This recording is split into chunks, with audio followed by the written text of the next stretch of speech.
Estamos de volta e agora nós vamos para o nosso Papo Nelore. E hoje, aqui nos estúdios, quem vai conversar com a gente é o Dr. Valdemir Alves, que ele é criador e selecionador de gado PO há 20 anos, professor da Universidade Federal. Dr. Valdemir, muito prazer, seja muito bem-vindo ao programa Sou Nelore. Bom dia a todos, o prazer é meu, é uma satisfação estar aqui com vocês. Tá certo, doutor. E a gente está em época de parição de vacas, um assunto muito importante é os cuidados que a gente tem que ter com os bezerros recém-nascidos. E um assunto muito importante é o colostro. Eu gostaria que o senhor falasse um pouquinho para a gente da importância do colostro. O colostro para o bezerro, além de ser o primeiro alimento que ele vai receber, o colostro também funciona como uma vacina ao recém-nascido. Ao ingerir o colostro, o animal está se alimentando e está também se protegendo contra a maioria das infecções que ocorrem no período perinatal. Certo. E quais são essas infecções que pode ocasionar, doutor, por animal? As mais importantes e as de maior ocorrência são as diarreias, né? Mas as pneumonias também são bastante frequentes. Mas as principais são as diarreias que acontecem nesse período, né, de perinatal. Tá certo, doutor. E falando um pouquinho de diarreia, quais são a prevenção da diarreia e num tratamento em si também, caso o animal for acometido? A melhor forma de tratar é prevenir essas infecções. A cura do umbigo é um fator essencial no cuidado com o neonato. Então nós devemos dispensar uma atenção especial à cura do umbigo e à ingestão do colostro. Então essa cura do umbigo ela deve ser feita nas primeiras horas após o nascimento. Nós temos que esperar a mãe, né, estabelecer o vínculo com o recém-nascido e após estabelecido esse vínculo, a ingestão do colostro, aí nós partimos então para a cura correta do coto umbilical. Tá certo, doutor. E como que se procede essa cura do umbigo? Como fazer essa cura do umbigo? Há uma dúvida entre os criadores se nós devemos ou não cortar o umbigo, né? O que nós recomendamos é o seguinte: só cortamos o umbigo se ele for excessivamente longo, se ele estiver muito próximo ao solo, o animal pisando nesse coto umbilical. Caso contrário, não recomendamos isso. Então nós temos que fazer o quê? O produtor rural conhece muito bem o umbigo, quando nós chamamos de umbigo verde. Então ele tem que abrir o umbigo, né, e depositar ali o produto comercial utilizado para a cura desse umbigo correto, que a maioria deles são à base de iodo, que vai promover a causticação, a queima desse coto umbilical. Tá certo, doutor. E o senhor falou de colostro, voltando um pouquinho no assunto do colostro, que é muito importante, aquela vaca que não consegue promover o aleitamento por bezerro, como o nosso amigo pecuarista deve proceder?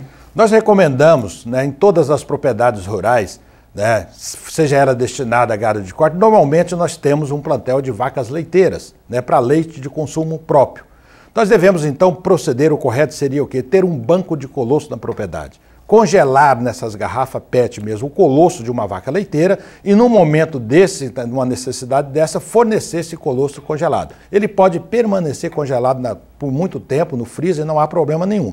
Mas existe também os sucedâneos que nós podemos fabricar lá na propriedade e fornecer, né, para esses animais. Esse sucedâneo que nós recomendamos são 800 ml de leite, né, 200 ml de água, 2 gemas de ovo, uma colher das de sopa de mel e uma colher dessas das de chá de bicarbonato de sódio. Tá, isso deve ser misturado, homogeneizado e levemente aquecido, até uma temperatura de mais ou menos 37 graus e fornecido para o bezerro então. Tá certo, doutor. Então assim, nós temos uma situação que nós temos um bezerro recém-nascido que foi fornecido o colostro, que foi feita a cura do umbigo. Agora eu acho muito importante falar um pouquinho do calendário sanitário para o bezerro. O que a gente pode fazer, como proceder, esquema também de desverminação para o bezerro. O bezerro, né, ele deve ter um cuidado muito especial. O bezerro é o lucro, né, para quem trabalha com o sistema de cria. Né, depois de um período de gestação, se perder um bezerro, né, prejuízo na certa. Então nós devemos dispensar esses cuidados e esse cuidado com o umbigo ele deve permanecer, porque as miíases, né, que são chamadas bicheiras, ocorrem com muita frequência. Então nós temos que tratar corretamente esse umbigo e esse bezerro ele deve entrar no calendário, né, de profilático da propriedade. Então ele deve receber as primeiras vacinas, algumas delas já a partir de 2 meses de idade, né? Não ultrapassando 3 meses de idade. Vacina de raiva, de clostrídio, que são as mais importantes, e as vermifugações. Tá? Então um bezerro até o desmame, e o ideal é que ele tenha no mínimo 2 vermifugações. Tá? O ideal é que sejam 3 vermifugações, preferencialmente com produtos de uso oral, que são os produtos em suspensão. Tá certo, doutor. E falar um pouquinho do manejo do bezerro ao pé. Aquela vaca que está impossibilitada, quais são os fatores que impossibilitam a vaca do manejo do bezerro ao pé?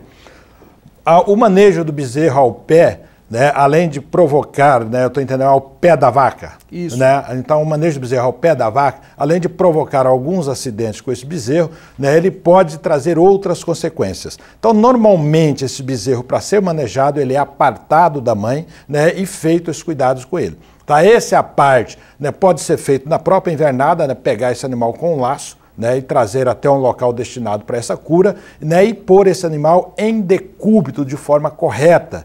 Porque muitas das coisas, muitos acidentes acabam acontecendo na hora de fazer a contenção desse bezerro. É muito comum a pessoa, às vezes, jogar o bezerro bruscamente ao solo e até ajoelhar no abdômen desse bezerro. Nós podemos esquecer o seguinte, o umbigo do bezerro está aberto, né? Todas as vezes que nós aumentamos a pressão na cavidade abdominal, pode aumentar a pressão nesse ponto de abertura e levar às hérnias. Tá certo, doutor Valdemir. Agradeço muito a participação do senhor no programa Sou Nelore e muito obrigado pelas informações. Obrigado a vocês e nós estamos sempre à disposição.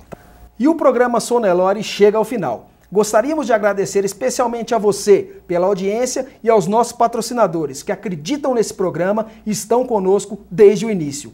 E fique à vontade, acesse a nossa página no Facebook e deixe a sua sugestão. Seu recado. É um prazer contar com você. Muito obrigado e até a próxima.